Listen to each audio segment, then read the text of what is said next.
Dans l'assemblée des saints, assoiffé je me tiens, que ton onction descende sur moi. Conscient que mon destin est dans le creux de ta main, que ton onction descende sur moi. Je suis disposé, assoiffé, que ton onction descende sur moi. Je suis disposé, assoiffé, que ton onction descende sur moi.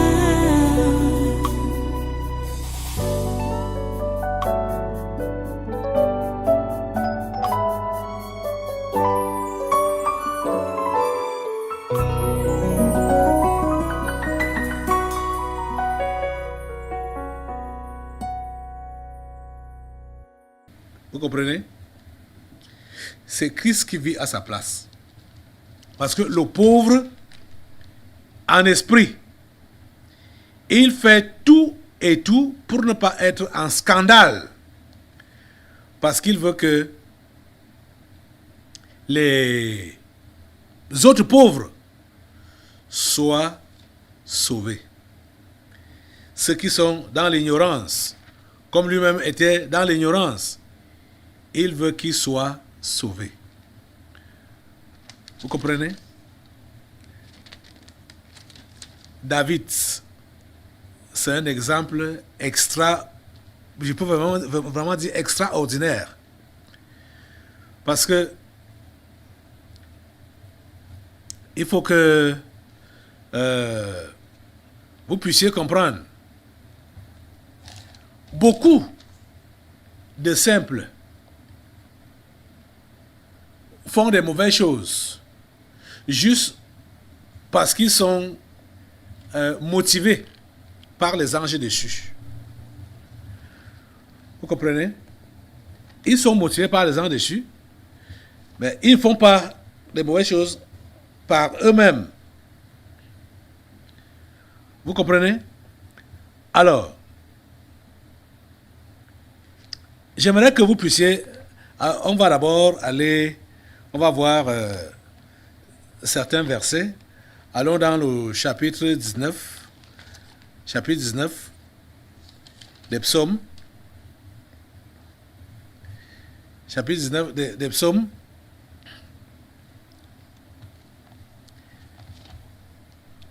Je vais vous montrer un peu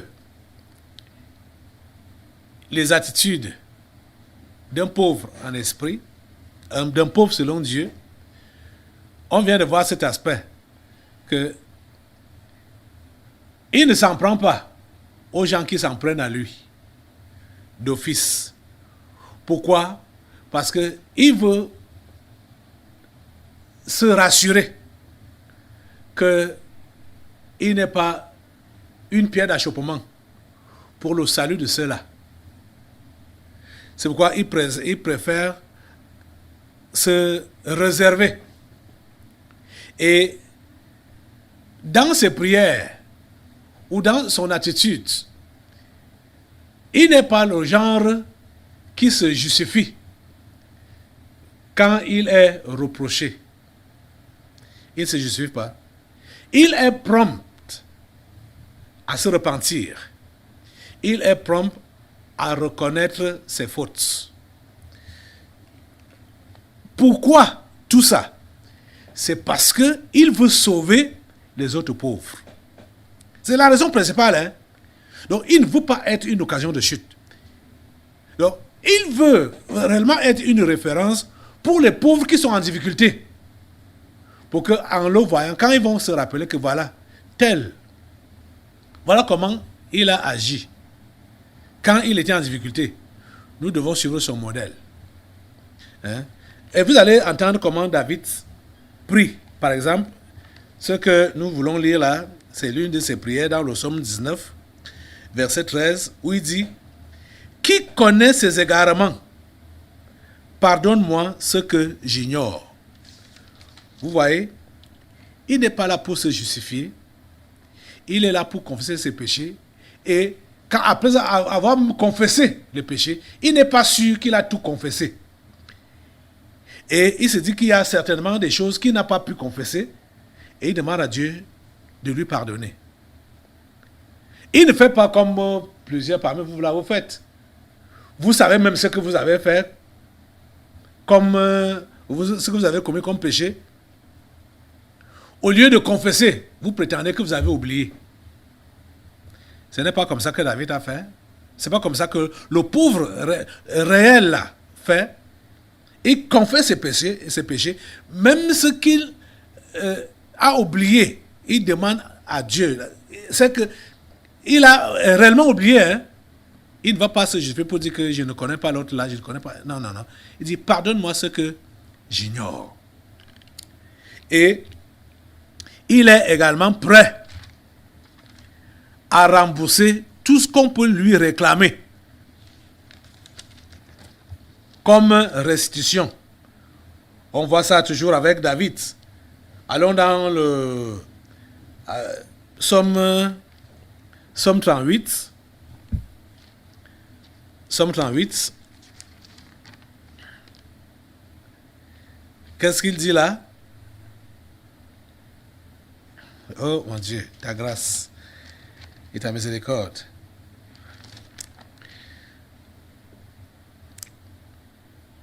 Psaume 38.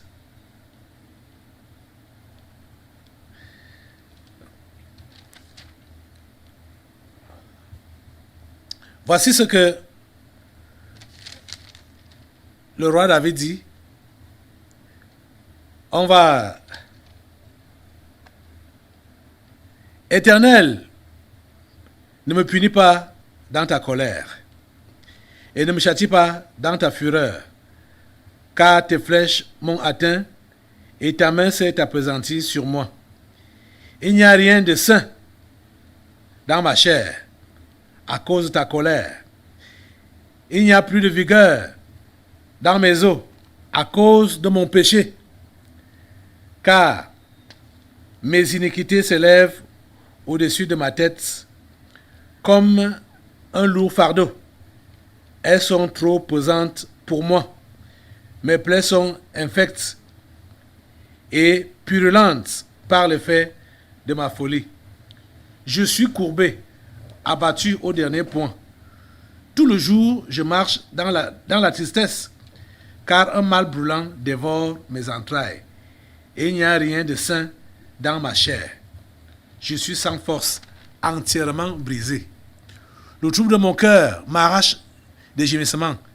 Seigneur, tous mes désirs sont devant toi, et mes soupirs ne te sont point cachés.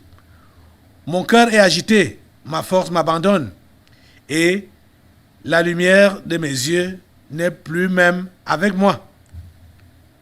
Mes amis et mes connaissances s'éloignent de ma plaie, et mes proches se tiennent à l'écart. Ceux qui en veulent à ma vie tendent leurs pièges. Ceux qui cherchent mon malheur disent des méchancetés et méditent tout le jour des tromperies. Et moi, je suis comme un sourd. Je n'entends pas. Je suis comme un muet qui n'ouvre pas la bouche. Vous voyez l'attitude que doit avoir le pauvre en esprit. C'est-à-dire, les dires des uns et des autres, ça ne doit pas t'affecter.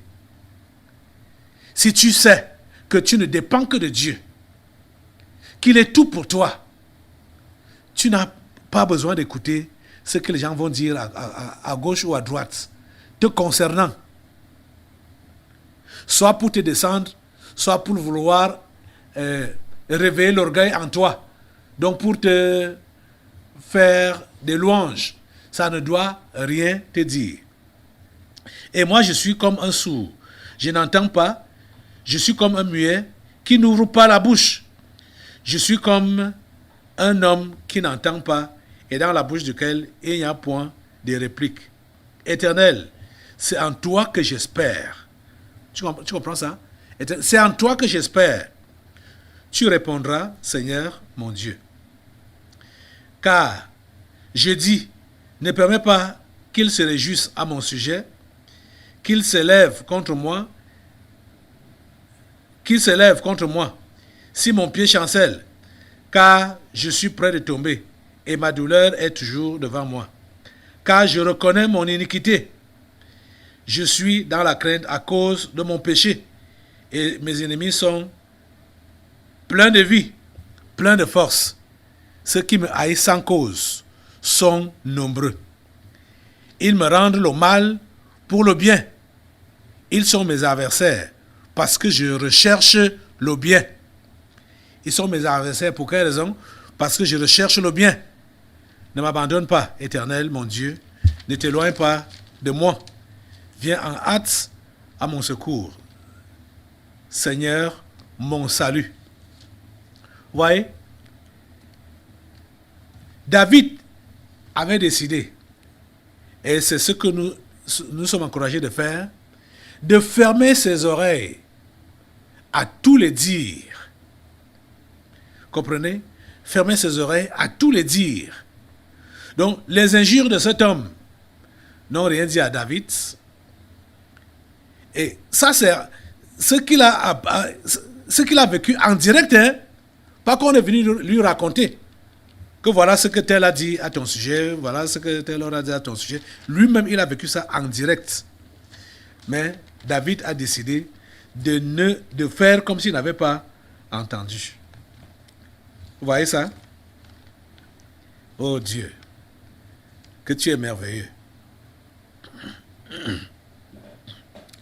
Que tu es merveilleux. Et allons dans un autre psaume 69 maintenant.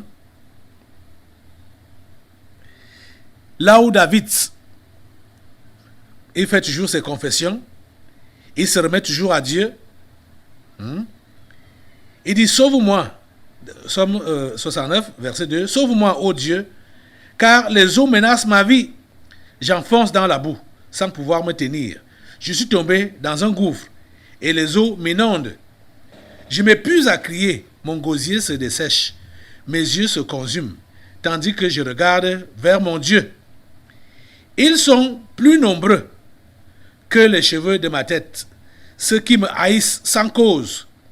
Ils sont puissants, ceux qui veulent me perdre. Tu comprends ça? Il dit, oui, ceux qui veulent me perdre, qui sont à tort mes ennemis. Ce que je n'ai pas dérobé, il faut que je le restitue. Vous voyez?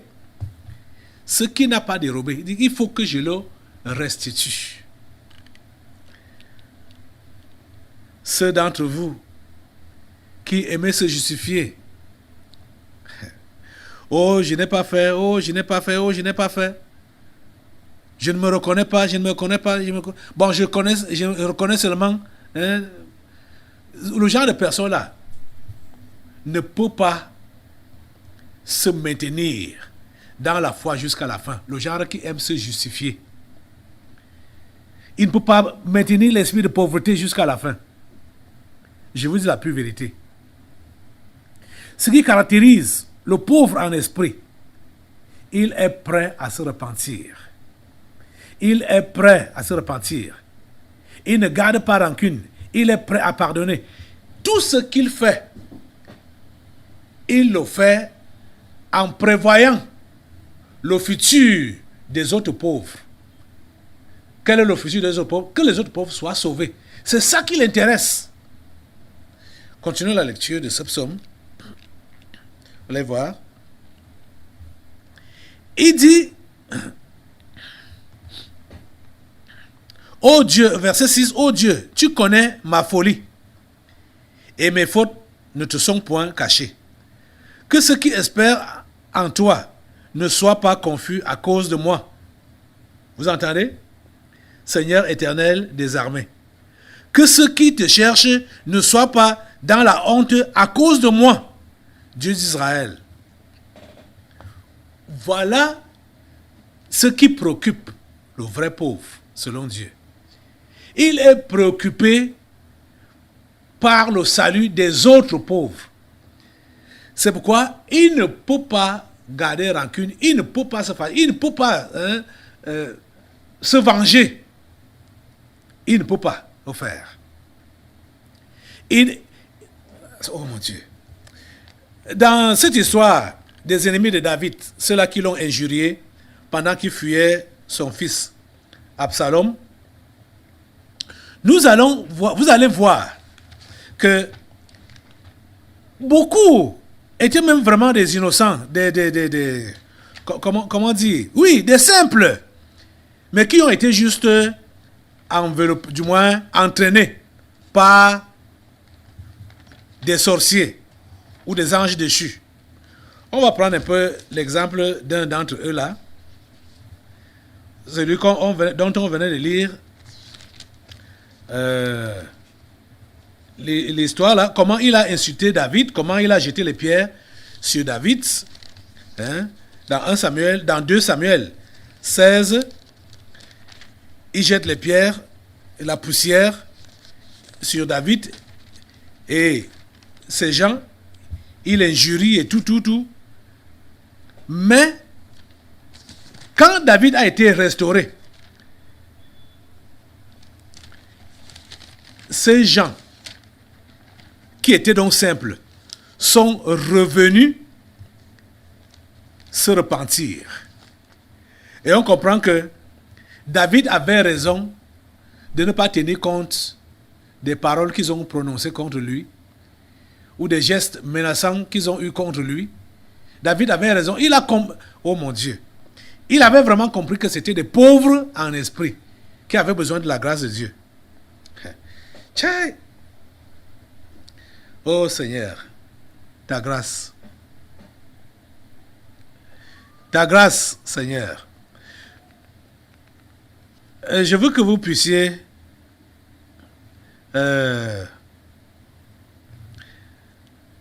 aller un peu dans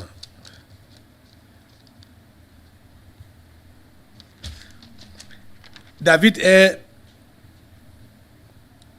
revenu en grâce, ouais, du moins son armée a réussi à neutraliser l'armée d'Absalom. Vous allez lire cette histoire, toute l'histoire à partir de 2 Samuel chapitre 16 là, jusqu'à, comme le temps presse, vous allez lire jusqu'au chapitre 22. Bon, ça finit même, du moins, non. Allons jusqu'au chapitre 20. Jusqu'au chapitre 20, pour ne pas trop tirer.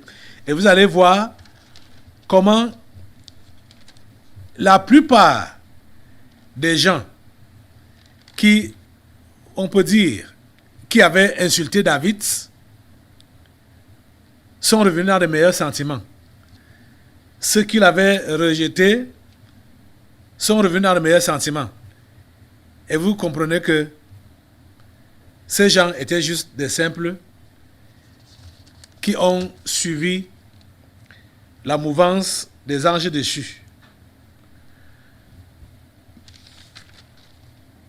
Parmi ces gens, il y avait...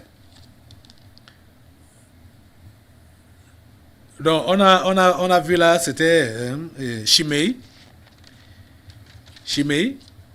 qui a insulté David.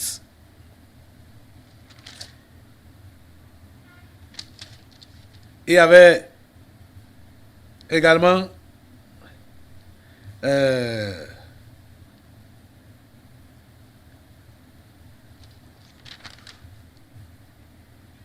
ils étaient beaucoup. C'est là les ennemis de David pendant ce temps. Hey, Jesus, your grace and your mercy. Your grace and your mercy. Que le Seigneur vous donne la mentalité du pauvre et vous donne la grâce de demeurer dans cette mentalité. vous n'avez rien à réclamer. Parce que tout ce que vous devez faire, ça doit contribuer au salut du pauvre. Tout ce que vous êtes appelé à faire, ça doit contribuer. Donc, comme on a vu dans le psaume 69 là, David faisait tout et tout pour ne pas être un sujet de scandale ou une pierre d'achoppement pour le salut des pauvres. C'est pourquoi il a décidé de se maintenir dans l'humilité. Se maintenir dans l'humilité. Pourquoi? Que ceux qui espèrent en toi ne soient pas confus à cause de moi. C'est ça qu'il dit dans le psaume 69, verset 7.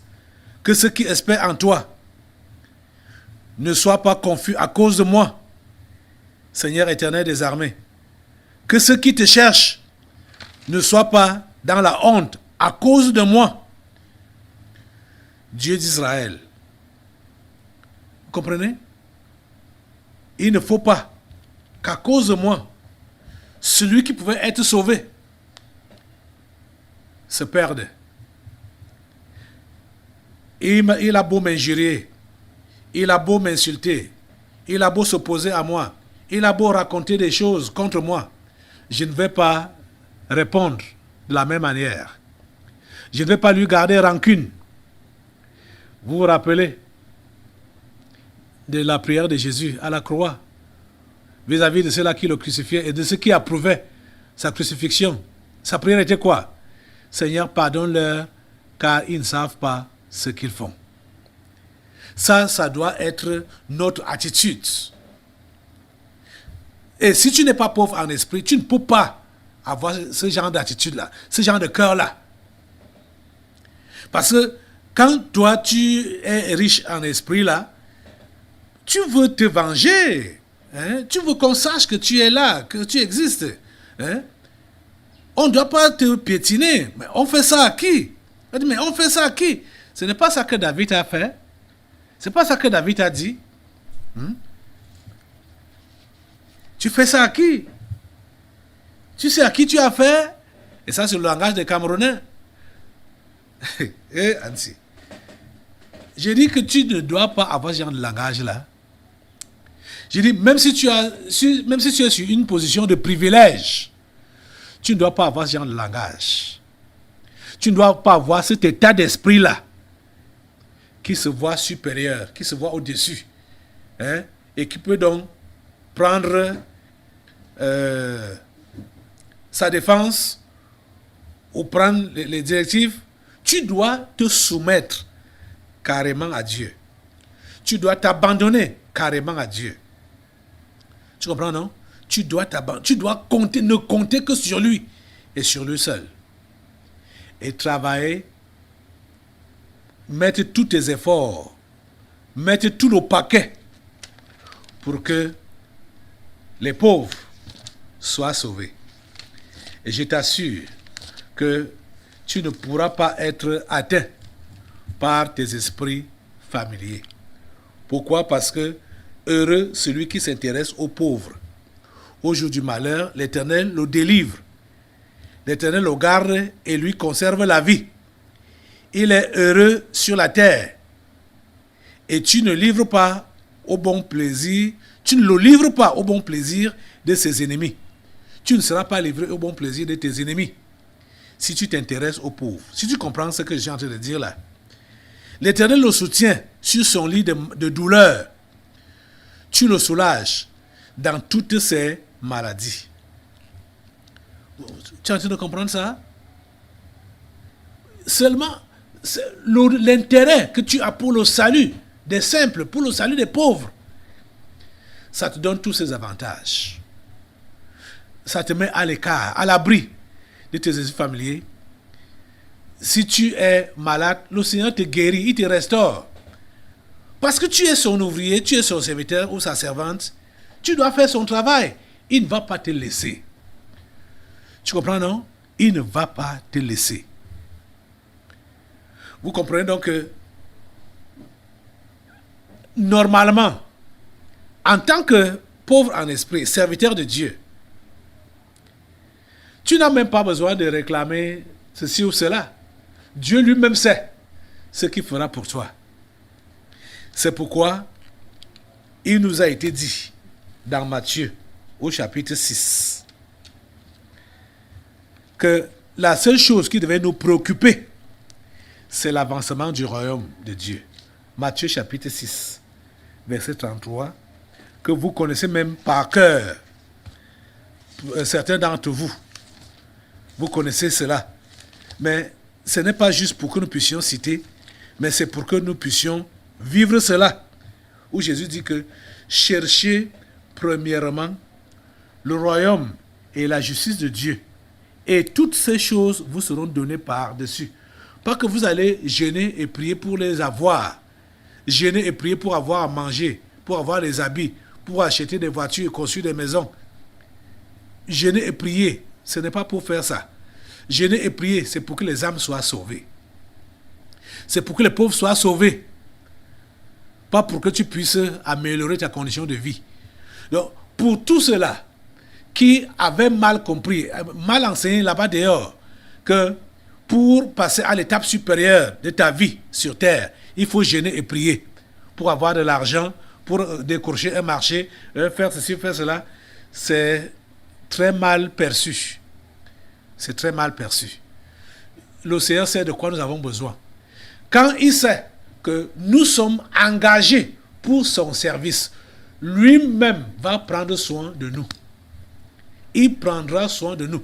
La seule chose qui doit nous préoccuper, c'est l'avancement de son royaume. Tu comprends ça? C'est la seule chose qui doit nous préoccuper, l'avancement de son royaume. Donc, le salut des pauvres. C'est la seule chose qui doit... Chercher premièrement le royaume et la justice de Dieu, et toutes ces choses vous seront données par-dessus. Ces choses nous sont données comme bonus juste quand nous sommes attelés à rechercher son royaume et sa justice. Ne vous inquiétez donc pas du lendemain, car le lendemain aura soin de lui-même. À chaque jour suffit sa peine. Peux-tu t'abandonner au Seigneur comme son pauvre? Et peux-tu décider aujourd'hui de t'intéresser vraiment aux pauvres? Ne fais pas... ton intérêt ne doit pas être avec cette intention derrière la tête que, bon, je vais m'intéresser aux pauvres, lui-même il va s'intéresser de moi. Non. Quand c'est dans un esprit de marche, de marcher, ce n'est plus dans la pureté. Engage-toi pour le service de Dieu, sans arrière-pensée, sans les pensées de contrepartie. Même comme lui-même a promis te donner une contrepartie, mais ce n'est pas ça qui doit te motiver. Ça doit te motiver parce que tu as reçu cette nouvelle nature-là. Tu as la nature de pauvre et tu sais par quoi tu es passé et tu sais par quoi passent les autres pauvres. Tu veux qu'ils quittent cet état-là. Tu veux que leurs conditions changent. Tu veux qu'ils deviennent heureux ayant leurs péchés pardonnés. Tu as compris ça? Lève-toi pour prier Dieu maintenant. Pour qu'il t'inculque la mentalité du pauvre. Et que tu comprennes que tu n'as pas besoin de réclamer quoi que ce soit par rapport à ton personnage, par rapport à ta personnalité. Tu n'as pas besoin de réclamer quoi que ce soit. Tu n'as pas besoin de revendiquer quoi que ce soit. Et tout ce qui peut t'arriver, tout ce qui va t'arriver, en tant que le pauvre de Dieu, c'est Dieu lui-même qui aura permis ou autorisé cela. Tu te remets à lui seulement. Tu te remets à lui seulement. Tu te remets à lui seulement. Seigneur, je me remets à toi. Lève tes mains, dis-lui, Seigneur, je me remets à toi. Je me remets à toi. Je m'abandonne à toi. J'ai compris aujourd'hui que je dois me remettre à toi et je ne dois compter que sur toi. Donne-moi la grâce d'avoir cette mentalité de pauvre, de la conserver, cette mentalité, de continuer en cela et de finir ma vie en cela. Permets qu'une seule chose soit ma préoccupation, l'avancement de ton royaume, que je ne sois pas en scandale, en quoi que ce soit, pour empêcher les pauvres de te connaître. Donne-moi de travailler pour leur salut. Donne-moi de tout faire pour leur salut. Je te prie, Seigneur, d'accepter ma prière et de m'accepter aujourd'hui comme je m'offre à toi, comme une offrande. Me voici, Seigneur. Prends-moi et fais de moi ce que bon te semble. Merci, Seigneur. Au nom de Jésus, j'ai prié. Amen. Amen. Voilà, nous allons maintenant passer aux interpellations. J'ai dit, j'ai envoyé un esprit en cage, appelé avertissement. Je crois qu'il était accompagné de l'esprit de mort. Donc, franchement, vous voyez que ça devient récurrent. L'esprit de mort est derrière plusieurs personnes. Ici à l'église, la mort n'est pas prévue pour le croyant, pour le chrétien. Et c'est malheureux de constater qu'à chaque fois, l'esprit de mort est là en train de rôder, vouloir prendre des victimes. Ressaisissez-vous, repentez-vous, laissez-vous avertir et prenez la voie que le Seigneur vous demande de prendre. Donc, je vais laisser l'esprit avertissement et l'esprit de mort faire les interpellations et nous allons après passer aux délivrances prophétiques. Je reviens. Dans l'assemblée des saints, assoiffé je me tiens, que ton onction descende sur moi. Conscient que mon destin est dans le creux de ta main, que ton onction descende sur moi. Je suis